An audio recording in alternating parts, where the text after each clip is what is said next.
नमस्कार। Professor S Narayan Raju YouTube channel में आप सबका मैं स्वागत करता हूं। आज कबीर के और एक पद की व्याख्या, इसमें भी कबीर लगातार अहम, क्योंकि इन सारे अनर्थों का मूल कारण अहम और खासकर ज्ञान ब्रह्मा पर ब्रह्मा निर्गुण निराकार परब्रह्म स्वरूपम, जो नारायण कहें, श्रीमन नारायण कहें या निर्गुण राम कहें, जो भी नाम कहें, लेकिन उनको भगवत मतलब प्रभु को पाना है तो अहम को त्याग करना है। इससे संबंधित और एक पद बता रहे हैं कबीर।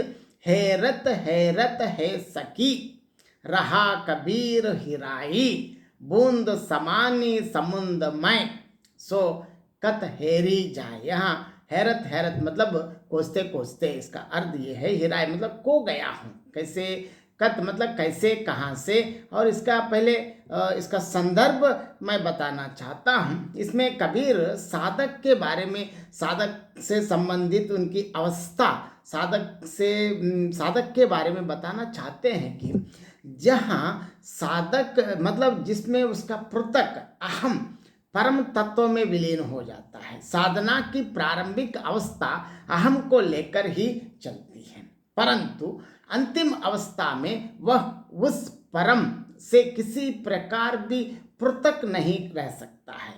अर्थात परम में विलीन हो जाए, मतलब पर ब्रह्म में वो विलीन हो जाता है। उदाहरण के लिए, जिस प्रकार बूंद समुद्र में मिलने पर अपना पृथक अस्तित्व को बैठती है, लेकिन एक बार मिलने के बाद, इसके बाद मैं शब्द केवल वक्ता का ही संकेत मात्र रह जाता है। बूंद तो अब अस्तित्व ही नहीं है। मतलब जिस प्रकार अहम को छोड़ते ही परमात्मा में कैसे विलीन हो जाते हैं, यह बताना चाहते हैं। कबीर का आशय यह है कि यह बताते हैं कि हे संतों सुनो, परमात्मा को, पर ब्रह्मा को, निर्गुण निराकार पर ब्रह्मा ज्ञान ब्रह्मा को ढूंढते ढूंढते मेरा यह अहम उसी में खो गया है।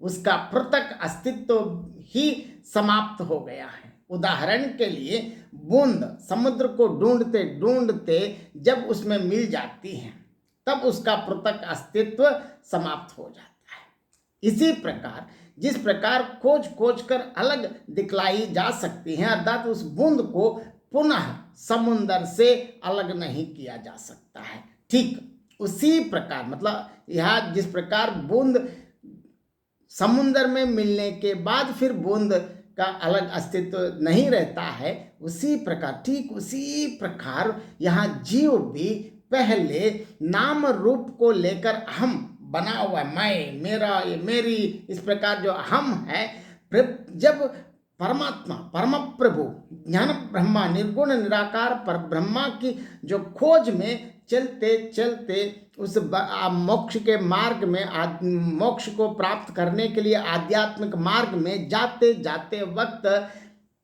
अपने नाम रूप से पृथक होकर परमात्मा में विलीन हो जाते हैं, तब उस जीव रूपी अहम का पृथक अस्तित्व नहीं रह जाता है। यहाँ इसमें फिर और एक पद के द्वारा कबीर यहाँ बताना चाहते हैं कि जिस प्रकार, देखिए हम बार बार इसके ऐसे अच्छे अच्छे उदाहरण इसलिए बताते हैं कि हमेशा यहाँ इसमें भी कबीर ऐसे उदाहरण बता दिया, जिस प्रकार हम अहम मतलब मैं, इस अहम को छोड़कर भगवान में विलीन हो जाने से फिर अलग होने का तो सवाल ही नहीं उठता है। ठीक उसी प्रकार ऐसे ही, क्योंकि यहाँ इसका बहुत सरल उदाहरण से कबीर हमको समझाना चाहते हैं। देखिए, जिस प्रकार बूंद समानी समुंद में सो कत हेरी जाए, एक बार जब बूंद समुंदर को ढूंढ के आके जब समुंदर में मिल जाने के बाद,